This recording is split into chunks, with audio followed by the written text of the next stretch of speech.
आगे बढ़ते हैं और आज बात करते हैं नए पास हुए बिलों की। आज पेश किए गए थे और आज ही लोकसभा में 3 नए कानूनों को पास कर दिया गया। लोकसभा में आईपीसी, सीआरपीसी और साक्ष्य अधिनियम में बदलाव करके भारतीय न्याय संहिता, भारतीय नागरिक सुरक्षा संहिता और भारतीय साक्ष्य संहिता पर चर्चा हुई और इसे ध्वनि मत से पारित कर दिया गया।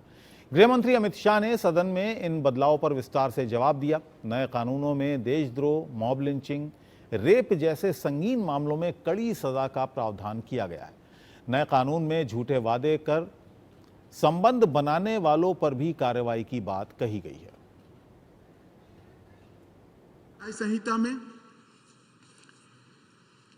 एक नया चैप्टर महिला और बच्चे के प्रति अपराध का हमने ऐड किया है।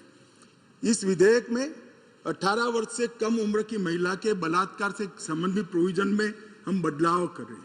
मौजूदा बलात्कार का प्रोविजन रीनंबरिंग तो हुआ है तथा नाबालिग महिलाओं के सामूहिक बलात्कार को पॉक्सो के साथ सुसंगत बना देता है, क्योंकि कुछ प्रोविजन ऐसे थे जो पॉक्सो में ज्यादा हार्ड थे, जिनको फेवर करनी थी वहां पुलिस स्टेशन में पॉक्सो अप्लाई नहीं किया जा सकता है।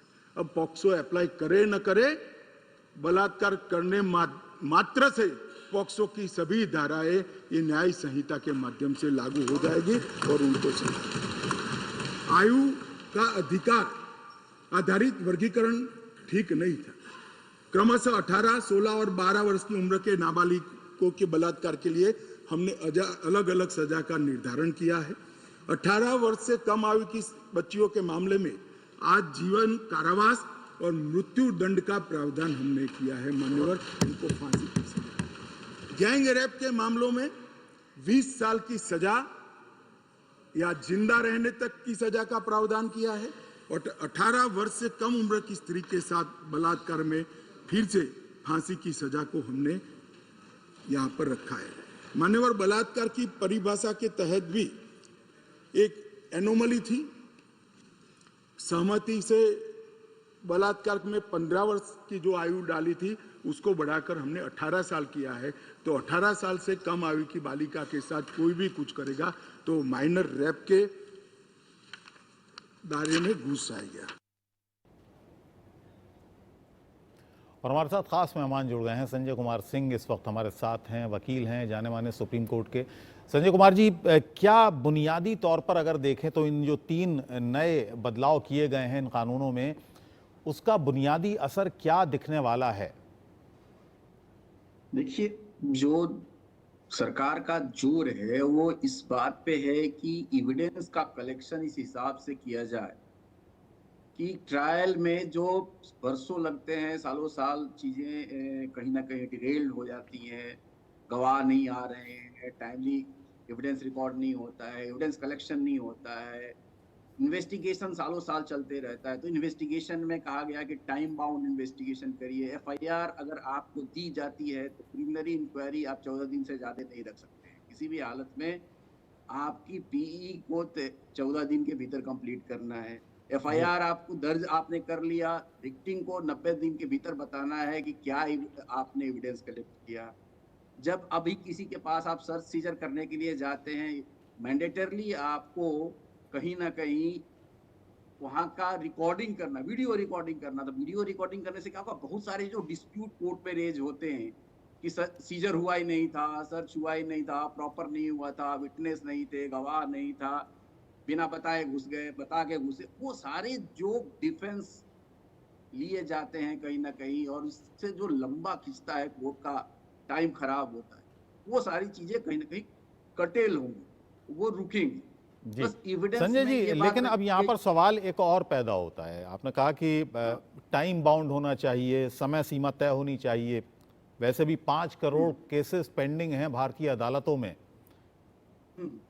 अब सवाल यह है कि इंफ्रास्ट्रक्चर का क्या इसी इंफ्रास्ट्रक्चर में ये संभव है? इंफ्रास्ट्रक्चर के संबंध में भी अगर आप गृह मंत्री जी को सुन रहे होंगे आप, तो पार्लियामेंट में उन्होंने कहा कि जैसे अभी बात कही गई कि फॉरेंसिक एक्सपर्ट्स को मैंडेटरली जहां पे 7 वर्ष से ज्यादा की सजा होगी वहां पे फॉरेंसिक टीम की विजिट मस्ट होगा, फॉरेंसिक एविडेंस कलेक्शन करना मस्ट होगा।